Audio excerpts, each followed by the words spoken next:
And without further ado, let's continue on with the biggest Woj Bombs. And now let's go ahead. So we left off at Chicago, which means the next Eastern Conference team is the Cleveland Cavaliers. And easily, without a doubt, the biggest news from Woj coming in with the Cavs was LeBron James announcing that he is returning to Cleveland. Yes, the King who left Miami, stabbed the entire franchise in the back, was returning to Cleveland. And what a success that was. Made it to 4 straight finals. Ended up coming back 3-1 in 2016 against one of the greatest teams ever assembled. And unfortunately ended up losing the last 2 finals that he appeared in because the team was just overpowered and unfair. Let's face it, that Warriors team was incredibly unfair against that Cavs team.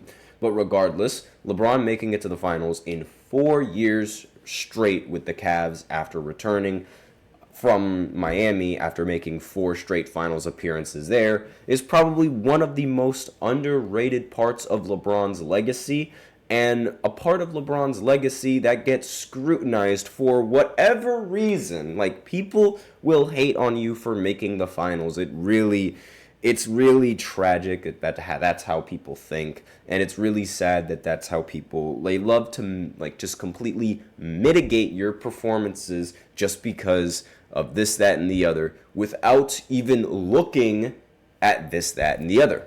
You guys can interpret that however way you want.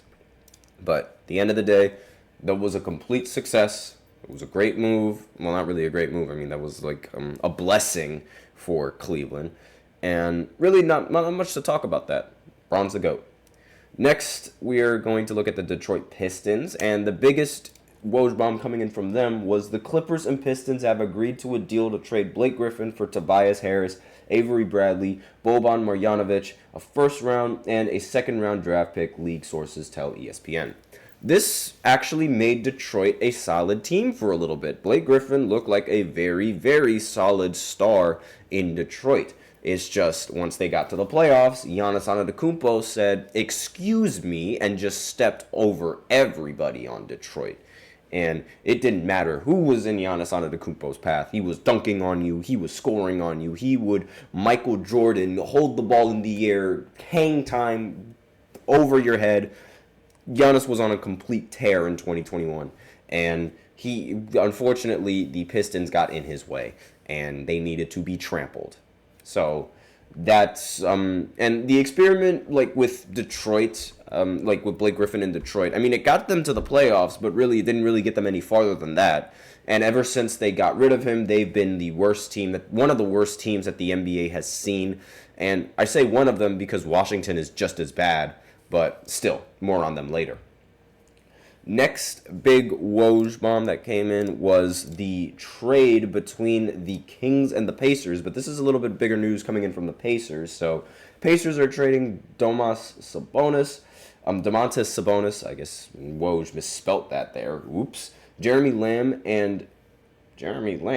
to Sacramento for Tyrese Halliburton, Buddy Hield, and Tristan Thompson, sources tell ESPN. Yeah, I know, Woj had a little bit of a typo there. It was the trade deadline. It's he was in a rush. So, but again, this trade actually, you could see this picture was before the trade, but it actually ended up benefiting both franchises rather well. I think Sabonis plays very well for the Kings, and I think Halliburton is a pretty good fit for the Pacers and how they want to run their offensive schemes. So, this was a very solid trade, both all around with both teams. So no really comment that needs to be made. It was it was a very rare win-win trade. Similar to how I didn't talk about this tweet, but Trae Young and Luka Doncic were traded on draft night. So it's sort of a similar trade like this where it's you could argue that it's even because now Luka Doncic, I mean, you might argue that Luka is better, but now Luka and Trae Young both have a Western Conference Finals appearance, and I mean, they both have a Conference Finals appearance, and Trae Young just needs to make it to the finals now. So, you can make the argument that Luka is a bit better. But aside from that, you can argue that it was a win-win for both of the franchises. But we'll see how Trae Young's future ends up going with Atlanta. Next, the Miami Heat, in 2018, Woj ended up tweeting, Cleveland is trading Dwayne Wade to Miami, league sources tell ESPN. This was in 2018. The Cleveland Cavaliers had a very old roster full of incredible players that were past their prime. They had Derrick Rose, they had Isaiah Thomas, they had D. Wade, they had... that was basically like all of the old veteran players that they had that I could remember off the top of my head. And the team wasn't really doing that well. LeBron was like, it seemed that LeBron was a little upset. So the GM enters the stands, and then he blew up the entire roster. Not literally, but he got rid of everybody on the team and completely signed a whole new team that was built around him. And surprise, surprise, everybody was surprised. He took that team to the finals in 2018. But this isn't about, I know I like to make everything about LeBron, but more on D. Wade. Again, this was just like think of it like a farewell tour. Like LeBron essentially traded him back to Miami to give him a farewell tour on the team that drafted him and on the team that he won all of his championships with. So yeah. Next big tweet, this one is for the Milwaukee Bucks. This was in 2021 when they were in the finals, and the tweet is, Giannis is a go for Game 1 of the NBA Finals, sources tell ESPN. And that right there sealed the finals for Milwaukee, because it was a big question going into the series whether or not Giannis was going to be healthy enough to even participate in the game. And if he wasn't healthy, then it was most likely that Chris Paul was going to win his first ring. Giannis, once again, in 2021, decided to step over all of that and just completely beat the Suns at their own game. Fantastic. This year, that year in 2021, when they beat the Brooklyn Nets, I literally, I couldn't stand Giannis. However, once Kevin Durant left Brooklyn Nets, I understood, exactly what made Giannis so good. And I don't know why. You could make the argument that it's because, I'm not a big fan of Kevin Durant now. But I do think Giannis is just fantastic. But aside from that, let's go over to the Knicks. And the biggest Woj bomb from the Knicks was, of course, when New York had agreed to a deal to send Carmelo Anthony to OKC for Enes Kanter, Doug McDermott, and a draft pick, league sources told ESPN. Now, this was the first time that the Knicks decided, well, not the first time, but this was the last year of New York Melo Knicks, and this was the last year of Melo on the Knicks, and he was on the Knicks. He was able to get on the Knicks via a trade coming in from New York, and they really wanted him on the team. But aside from making it to the second round, they did not really go that far in the postseason as they expected with Carmelo Anthony. There was a lot of speculation and a lot of thought that Carmelo Anthony was actually hurting the New York Knicks' offense as opposed to helping it with his style of play. And this was the first step that they made in getting rid of him and trying to be a decent team. But then the Knicks became a joke. And, they were still a joke when Melo was on the team, but it's at least Melo was rather respected amongst New York fans, and, he was still respected as a scorer in the league. And you could argue that this trade kind of ruined Carmelo Anthony, because then he was sent to OKC, where it was the first year that he didn't average 20 points per game because he wasn't the number one option. And then after that, Melo gets traded over to Houston, and then Mike D'Antoni decides to waive him because he goes 0 for 11 or 1 for 11 in a game, and just prevents Melo from playing basketball for about a year. He makes a return, but you got to think, imagine if the Knicks just decided not to trade him. But then again, maybe if they didn't trade him, then they won't have Jalen Brunson. Next, big Woj bomb that came in was when Nikola Vucevic, actually no, not Nikola Vucevic, excuse me, let me actually read the tweet. Here's the deal. The Bulls land Nikola Vucevic and Al Farouk Amino for Otto Porter, Wendell Carter Jr., and 2 first-round picks. Huge addition for Chicago, who remains in pursuit of Lonzo Ball. The Magic are moving toward a rebuild now with Aaron Gordon deal on deck. And this was supposed to be a new era for Chicago with Vucevic, DeMar, and Zach LaVine, but didn't end up panning out to how it needed to be. Again, I basically already talked about this from the Bulls' perspective. So on the Magic side, this was again the first step to a completely new rebuild. And look at where they've coming from here. This was in 2021. Now in 2024, or I should say 2023, that season, whichever one floats your boat, they ended up making the playoffs. So this move coming in from the Magic ended up working out very well. Next team is the Philadelphia 76ers, and the Woj bomb that came in from them was the Brooklyn Nets are trading James Harden to the Philadelphia 76ers for Ben Simmons, Seth Curry, Andre Drummond, and 2 first-round picks, sources tell ESPN. Now, obviously, if you are a Philly fan, then you guys know that this was a huge failure.